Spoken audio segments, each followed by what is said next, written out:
So now it's time to have something off my chest. It's time to be crystal clear on this message.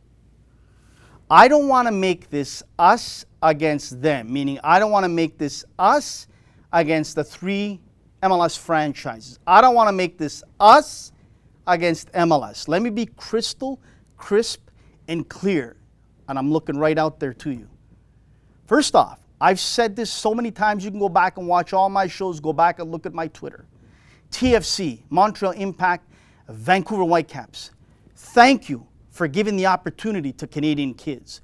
Thank you for spending millions and millions of dollars in your academies. Thank you for being a wonderful team, a partner in the community with grassroots clubs and academies. Thank you for spending the money to each and every one of you. Thank you to TFC, Maple Leaf Sports and Entertainment. I've said it time and time again. Larry Tannenbaum, I've said it and I'll say it again. Thank you. Thank you big time for bringing over big time players. Defoe, Jovinko, Altidore, Bradley. I could go on and on. You've done the right thing. You've kept your mouth shut with all Maple Leaf Sports and Entertainment. All you've ever done is sign the checks, and you brought everything that TFC has needed, everything that the fans have wanted, which is top-class players like Jovinko, Defoe, Bradley, and Altidore. Absolutely wonderful partner out there in Ontario. They've spent millions, a beautiful facility at Kia Training Grounds. Unbelievable youth coaches they have in their academy that care about the kids out there. A staff that, for my money, is not paid enough, a staff in the office. A lot of them work tirelessly, nonstop, and they do it because they love the club, they love the city. They're outstanding. So I want to be crystal clear. This is not us against them. Joey Saputo of the Montreal Impact. This guy, to me, puts his money where his mouth is. Always said that. I'd love to have Joey Saputo as an owner. Why? All he wants to do is win. All he wants to do is win a championship for the city of Montreal. Marco Di Vaio, big money player, he brings him over. Drogba, big money player, he brings him over. We could go on and on. Joey Saputo has absolutely been a fantastic partner in his community, in his city. Why? Because he spent money on a wonderful facility, on the youth academy programs, on and on. He's opened up the eyes of all the province of Quebec that he wants to give back. Thank you. Bobby Lenarduzzi of the Vancouver Whitecaps. We know what you're all about. A proud Canadian, a guy that has done so much in the game for Canadian players. You've given spots to Canadian players, coaches, at the academy level, at the senior team. You've done it time and time again, and you've taken shots which I'll never understand continuously year in, year out. We thank you.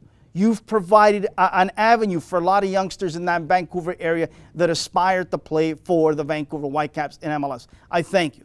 So I'm crystal clear and crisp about that. It's not us against them. No. But let's go way, way back when these 3 Canadian franchises were awarded and given by MLS to them. To me, I would have went into the MLS head offices and I would have sat down and said, look, this is how it has to play out. 3/4 of the players on Toronto, Vancouver, and Montreal have to be Canadian. 3/4. The other quarter, bring me in a Jovinko, a Bradley, a Drogba, a Morales, a Kakute Mene, on and on and on. No problem with that whatsoever. But 3/4 should have been written in stone that it needed to be Canadian players. We wouldn't have been where we're at today, but we are where we are today. And guess what? The Canadian train has left the station. The people are getting on board coast to coast, coaches, technical directors, youth clubs, on and on. We want the Canadian League. We will get a Canadian League for Canadian players, coaches, trainers, kitmen, administrators, on and on. Look, here in the city of Toronto, in Montreal, even in Vancouver, there's room for 2 teams. Absolutely there's room for 2 teams. Competition is good. It makes everything healthy. It makes the world go round. Starbucks, Tim Hortons, Burger King, McDonald's. I could go on and on.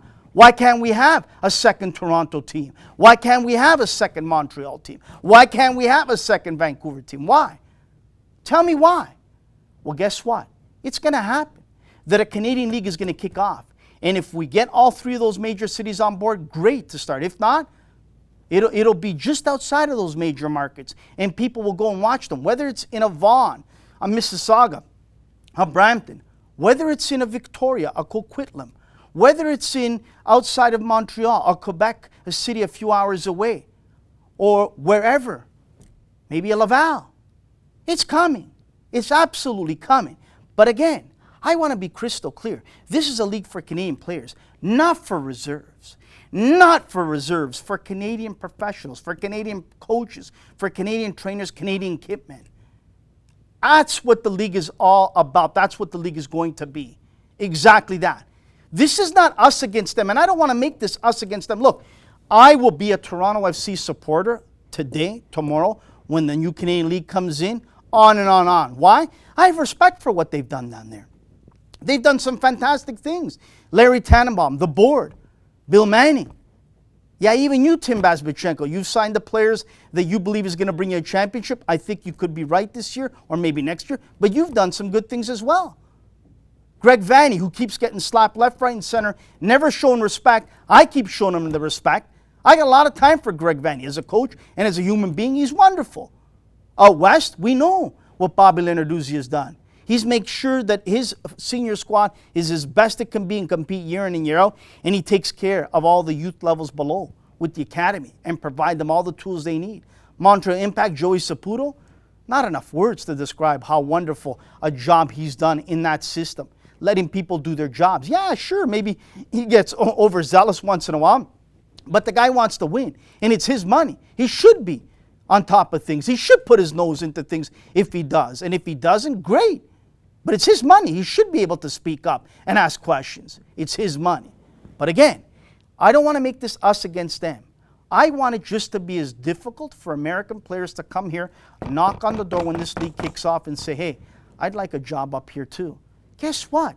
Ask all the thousands and thousands of Canadian players that knock on the door in MLS clubs and want jobs that are good enough. There's some that are very good right now that should be on MLS squads, but they can't.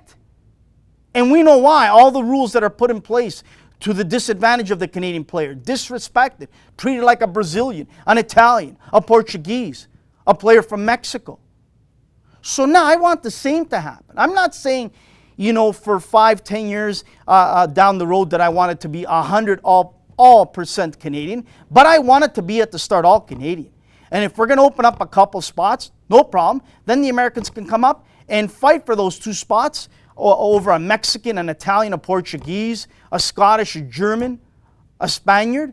Let them battle. Just like the Canadian guys are trying to battle to get jobs in MLS. Canadian coaches, think about this. My mind was racked the other night thinking about how many Canadian coaches are down south working in the profession they love. I couldn't come up with 2 hands how many are down south. I literally could not come up with that. They have to go all over the world, to Scandinavian countries, to small South American clubs. They have to go to places that people have never heard of, in China, in Africa, all over, to coach, because they're not given a chance here in the US of A, because they're Canadian. Look, I love the American player. I love the American coach. I got no problems with them whatsoever. I've gotten so many emails, text messages, phone calls from American friends of mine, coaches, players, agents. They all agree we should have our own league. They all agree that it's long overdue. They all agree it's vital, it's important.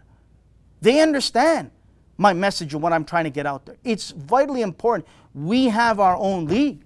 Competition is great. Competition makes for healthy. But I will still go to TFC games. I will still support them. I will still cheer them on when they get to the playoffs and the MLS Cup final. Absolutely.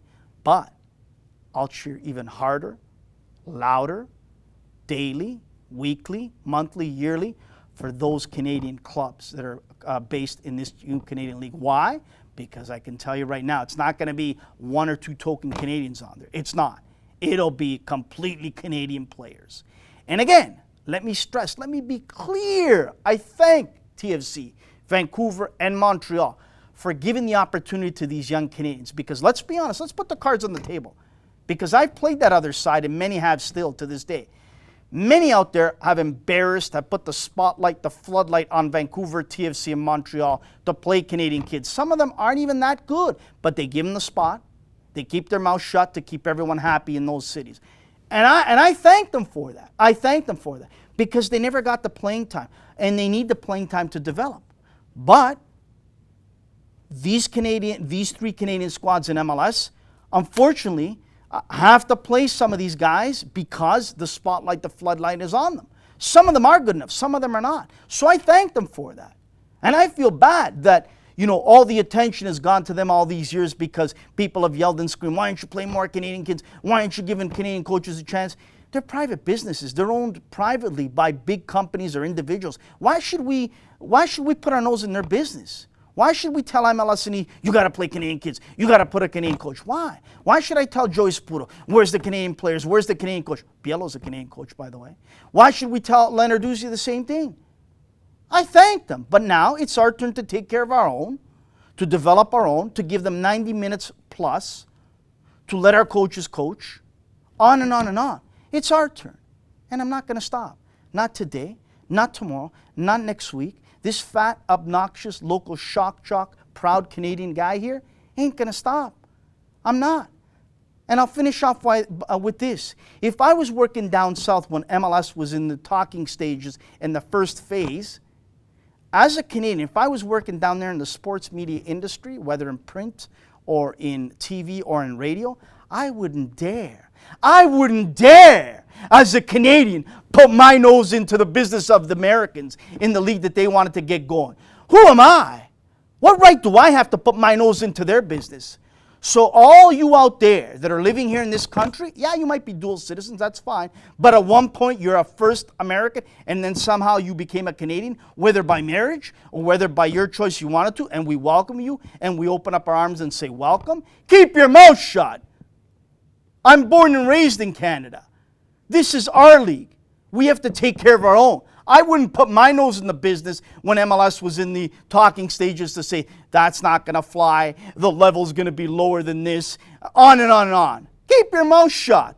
And maybe you'll start getting some respect out there from many people, or else you're not going to get the respect that you think you want. And stop being the little boy that cried wolf all the time.